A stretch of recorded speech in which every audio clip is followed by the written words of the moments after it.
Hi കൂട്ടുകാരെ, നമുക്ക് ചോറ് കഴിക്കാം. ചോറായിട്ടുണ്ടേ. നിങ്ങളൊക്കെ കഴിച്ചായിരുന്നു? ഇത് ഞങ്ങൾ കഴിക്കാൻ പോവാണ്, ഞാനും എൻ്റെ ചേട്ടനും. ഇന്ന് നമുക്ക് ചോറ്,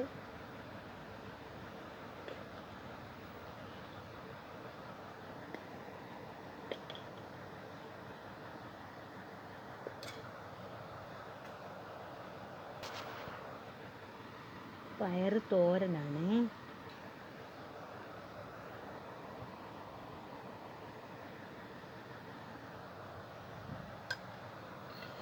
പിന്നെ ഇത് ഉള്ളിയും വെണ്ടയ്ക്കയും തീയലാണ്. ഇത് ഞാൻ ഇതിൻ്റെ റെസിപ്പി ഇട്ടിട്ടുണ്ട്, എല്ലാവരും ചെയ്യണം കേട്ടോ.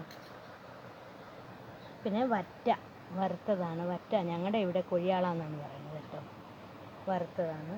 അപ്പോൾ ഇന്ന് ഞങ്ങൾക്ക് ചോറും പയർ തോരനും തീയലും മീൻ വറുത്തത്, ഇത്രയാണ്. അപ്പോൾ എല്ലാവരും കഴിക്കാൻ വന്നോളൂ. സബ്സ്ക്രൈബ് ചെയ്യാൻ മറക്കല്ലേ.